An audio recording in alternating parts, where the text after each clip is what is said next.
ሊቨርፑል በአመቱ ለሁለተኛ ጊዜ በጋላታሳራይ ተሸንፏል። እንግዲህ የእንግሊዙ ተከላካይ ካይል ወከር ራሱን ከብሔራዊ ቡድን አግልሏል። ማርቲን ኦዴጋርድ ዛሬ ከሚደረገው ከባየር ሊቨርኩሰን ጨዋታ ውጪ መሆኑ ተረጋግጧል። የኢራን ሴት ብሔራዊ ቡድን ተጫዋቾች እንግዲህ ወደ 7 የሚደርሱት ወደ ሀገራችን አንመለስም ብለው አውስትራሊያ ላይ ጥገኝነት ጠይቋል ማለት ነው። እነዚህንና ሌሎች መረጃዎችን ይዤላችሁ መጥቻለሁ። ሰብስክራይብ እና ላይክ በማድረግ አብራችሁን እስከ ፍጻሜ ቆዩ። የኢራን ሴት ብሔራዊ ቡድን ተጫዋቾች እንግዲህ በአውስትራሊያ መጠለያ ጠይቀዋል። ቢያንስ ከቡድኑ አባላት ውስጥ 7 ተጫዋቾች የሚሆኑ እና ሰራተኞች እንግዲህ በአውስትራሊያ መቆየት እንደሚፈልጉ ተገልጿል። የኢራን መንግስት ተጫዋቾቹ በሰላም ወደ ሀገራቸው ይመለሱ ብሎ ጥሪ አቅርቦላቸዋል ማለት ነው። ኢራን እንግዲህ የሚገርም ቀውስ ውስጥ ነው የምትገኘው። ከዚህ ቀውስ እንግዲህ በኋላ የኢራን ተጫዋቾች ከሚያደርጉት ጨዋታ በኋላ እንግዲህ ወደ ሀገራቸው መመለስ እንደማይፈልጉ ቢያንስ 7 ተጫዋቾች አስታውቀዋል ማለት ነው። መረጃውን ያገኘነው ከአልጀዚራ ነው። ካይል ወከር እንግዲህ ከእንግሊዝ ብሔራዊ ቡድን ራሱን ማግለሉን ይፋ አድርጓል። የእንግሊዙ ተከላካይ ካይል ወከር ከ14 ዓመት በኋላ ከብሔራዊ ቡድን ጡረታ መውጣቱን እንግዲህ አስታውቋል ማለት ነው። ለእንግሊዝ ብሔራዊ ቡድን 96 ጨዋታዎች ተጫውቶ 1 ጎል ማስቆጠር ችሏል።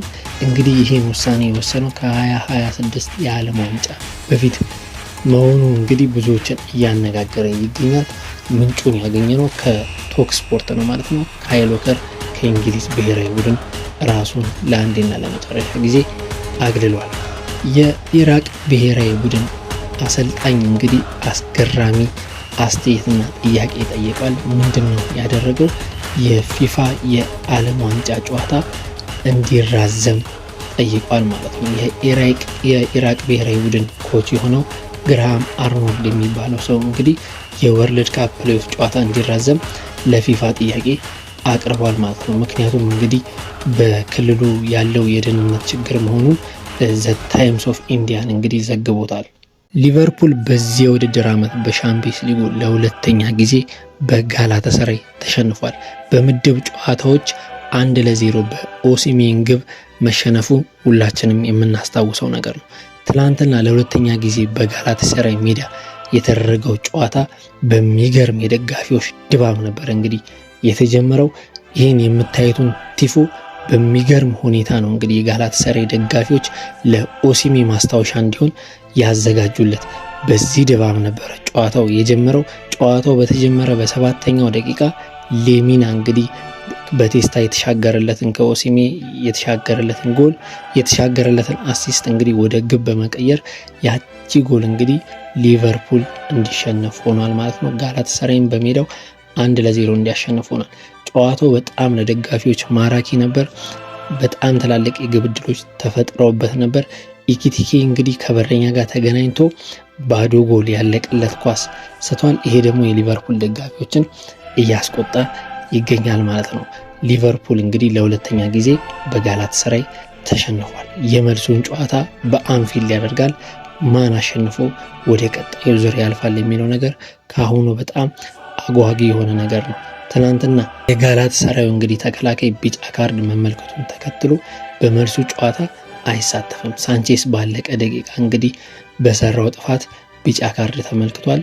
በዚህም ምክንያት ቀጣይ በሚደረገው የመልስ ጨዋታ ላይ የማይሳተፍ ይሆናል ማለት ነው። ምሽት 5 ሰዓት የተደረጉ የአውሮፓ ሻምፒየንስ ሊግ ጨዋታዎችን ስንመለከት ባየር ሙኒክ ከሜዳው ውጭ ተጉዞ አትላንታን 6-1 በሆነ ውጤት ማሸነፍ ችሏል። የባየር ሙኒክንም የማሸነፊያ ጎሎች ያስቆጠሩት ስታኒሲስ በ12ኛው ደቂቃ ላይ የመጀመሪያውን ግብ ሲያስቆጥር፣ ማይክል ኦሊሴ በ22ኛው ደቂቃ፣ በ25ኛው ደቂቃ ደግሞ ሰርጂ ግናብሪ አስቆጥሮ ወደ መልበሻ ክፍል 3-0 በሆነ ውጤት ማምራት ችለው ነበር። ከረፍት በኋላም እንግዲህ ኒኮላስ ጃክሰን ከሉዊስ ዲያዝ የተሻገረለትን ኳስ ከመረብ አዋህዶ 4-0 ባየር ሙኒክ መምራት ቻለ ማለት ነው። 5ኛውን ጎል ማይክል ኦሊሴ ለክለቡ 5ኛውን ለራሱ 2ኛውን ግብ አስቆጠረ። በመጨረሻም የባየር ሙኒክን ማሳረጊያ ግብ ጀማል ሙሴላ ተቀይሮ ገብቶ እንግዲህ ማስቆጠር ችሏል።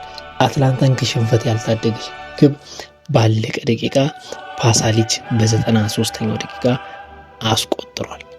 በሌላ ተጠባቂ ጨዋታ አትሌቲኮ ማድሪድ በሜዳው ቶተንሃምን አስተናግዶ ነበር። ይህ ዓመት እንግዲህ ለቶተንሃም ጥሩ የሆነ አይመስልም። ገና በ15 ደቂቃዎች ውስጥ እንግዲህ አትሌቲኮ ማድሪድ 3 ጎሎችን ቶተንሃም መረብ ላይ ማዋሃድ ችሏል። በዚህም የተነሳ እንግዲህ የበረኛ ቅያሪ ለማድረግ ተገደው ነበር ቶተንሃም። ከዛም በኋላ ቢሆን እንግዲህ 2 ግቦችን አስተናግደዋል። 2 ጎሎችን ደግሞ ቶተንሃም አስቆጠረው። ጨዋታው 5-2 በሆነ ውጤት እንግዲህ አትሌቲኮ ማድሪድ ማሸነፍ ችሏል። የአትሌቲኮ ማድሪድን የማሸነፊያ ጎሎች ሊዮሬንቴ ግሪዝማን፣ አልቫሬዝ፣ ሌኖርማንድ እና ጁሊያን አልቫሬዝ እንግዲህ 2 ጎሎችን አስቆጥረዋል ማለት ነው። ቶተንሃምን ደግሞ ከሽንፈት ያልታደጉ ጎሎችን ያስቆጠሩት ፔድሮ ፖሮ በ26ኛው እና ሶላንኬ በ76ኛው ደቂቃ ማስቆጠር ችለዋል። እንግዲህ አይኖች ሁሉ ሲመለከቱት የነበረው ጨዋታ በኒውካስትል ሜዳ ኒውካስትልን ከባርሴሎና ያገናኘው ጨዋታ እስከ መጨረሻ ደቂቃ እንግዲህ ትንቅንቅ ተሞልቶበት ጨዋታው በአቻ ውጤት ተጠናቋል። ኒውካስትል በ86ኛው ደቂቃ ሃቪ ባርነስ ጎል አስቆጥሮ ኒውካስትልን አሸናፊ ያደረገ መስሎ ነበር። ነገር ግን 96ኛው ደቂቃ ላይ ፔናልቲ እንግዲህ ባርሴሎናዎች አግኝተው ላሚን ያማል ወደ ግብነት ቀይሮት ጨዋታው አንዳቻ እንዲጠናቀቅ ሆኗል። የመልሱ ጨዋታም እንግዲህ በካምፕ ነው የሚደረገውን ከአሁኑ ተጠባቂ እንዲሆን አስችሎታል ማለት ነው። ተመጣጣኝ የኳስ እንግዲህ ፍሰት በነበረበት ጨዋታ ኒውካስትል ዩናይትድ ከባርሴሎና ጋር አንዳቻ በሆነ ውጤት ጨዋታቸውን አጠናቋል። እኚህ እንግዲህ ትናንትና የተደረጉ የአውሮፓ ሻምፒየንስ ሊግ የጨዋታ ውጤቶች ናቸው። አሰልጣኝ ሚኬል አርቴታ ትናንትና ፕሬስ ኮንፈረንስ አድርጓል። የተነሱ ወሳኝ ጥያቄዎችንና የመለሳቸውን መልሶች እነግራቸዋለሁ። የተጠየቀው ጥያቄ የዚህን የውድድር ዘመን ዋንጫን የማሸነፍ እድልን በተመለከተ ከጋዜጠኞች ጥያቄ ቀርቦለት ነበር። አርቴታም እንዲህ በማለት መልሷል። በአሁኑ ጊዜ እኖራለሁ እና ለምጠብቀው ነገር ሁሉ እዘጋጃለሁ እና ተጫዋቾቹ በተመሳሳይ መንገድ እንዲጫወቱ ለማነሳሳት ጠንካራ ጥረት አደርጋለሁ። ይህ እግር ኳስ ነው እና ብዙ መደረግ ያለበት ነገር አለ። ይህ እግር ኳስ ነው እናም ሁሌም በየጨዋታዎቹ ምርጥ መሆናችንን ማረጋገጥ አለበት። የሻምፒየንስ ሊግ ወሳኝ ጊዜ ላይ ነን ሲል አስተያየቱን ሰጥቷል። እንዲሁም ስለ ካይ ሃቨርትዝ ዝግጁነት ጥያቄ ተጠይቆ ነበር። ሚካኤል አርቴታም አዎ አሁን 3 ሳምንታት አልፈዋል እና በአካል ዝግጁነት ረገድ ሙሉ ወጥነት እያሳየ ነው ሲል ለካይ ሃቨርትዝ አስተያየቱን ሰጥቷል ማለት ነው። እንዲሁም በተጨማሪ ካለፉት ስህተቶችና ካለፉት ስለተማራቸው ትምህርቶች ተጠይቆ ነበር። አዎ ጥሩ ካደረጋችሁት ነገር መማር አለባችሁ፣ እንዲሁም ማሻሻል ከምትችሏቸው ነገሮች ብዙ ትምህርት መውሰድ አለባችሁ ሲል ሚካኤል አርቴታ አስተያየቱን ሰጥቷል ማለት ነው። እንዲሁም ስለ ቡድን ዜና ሲናገር ማርቲን ኦዴጋርድ እንግዲህ ካፕቴን ማርቲን ኦዴጋርድ በነገው ዕለት ወይ በዛሬው ዕለት በሚደረገው ጨዋታ እንደማይሳተፍ አረጋግጧል ማለት ነው። ከእርሱ ጋር ፕሬስ ኮንፈረንስን እንግዲህ አብሮ የሰጠው ካይ ሃቨርትዝ ነው። ካይ ሃቨርትዝም የተወሰኑ ጥያቄዎችን ተጠይቆ ነበር። የመጀመሪያው ጥያቄ የቀድሞ ክለቡን ስለመግጠሙ ነው። ካይ ሃቨርትዝም የሚከተለውን አስተያየት ሰጥቷል። አስደናቂ ስሜት ነው እና ከዚህ በፊትም ተናግሬያለሁ። ምንም እንኳን ከ6 ዓመታት በፊት ቢሆንም ትናንት እዚህ እንደነበርኩ ይሰማኛል። እዚህ ለ10 ዓመታት ተጫውቻለሁ። አሁን ግን ከአርሰናል ጋር ጨዋታውን ለማሸነፍ እና ድሉን ይዤ ወደ ቤት ለመመለስ እዚህ ነኝ። ቤተሰቤም እዚህ ይገኛል። ልጄና ባለቤቴ ከእንግሊዝ መጥተዋል በማለት አስተያየቱን ሰጥቷል ማለት ነው። እንግዲህ ካይ ሃቨርትዝ በጉዳት ለረጅም ጊዜ እንዳልነበር እናውቃለን። ስለ ጉዳቱ ነበር እንግዲህ የተጠየቀው ጥያቄ። በመቀጠልም ጉዳትህ አዲስ ተነሳሽነት ሰጥቷል ወይ ተብሎ ካይ ሃቨርትዝ ተጠይቆ ነበር።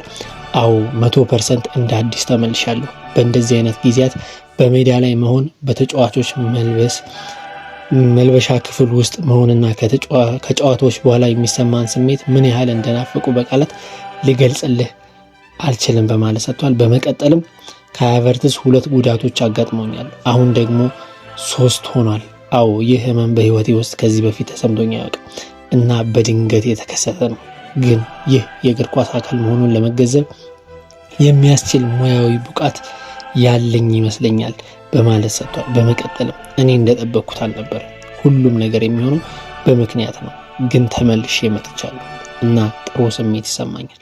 አሁን የአርሰናል ተጫዋች ነኝ በማለት እንግዲህ አስተያየቱን ሰጥቷል ማለት ነው። አርሰናልን የተመለከተ ዜናችን ይሄን ይመስላል። የሻምፒየንስ ሊግ ጨዋታዎች ዛሬም ቀጥለው ይደረጋሉ።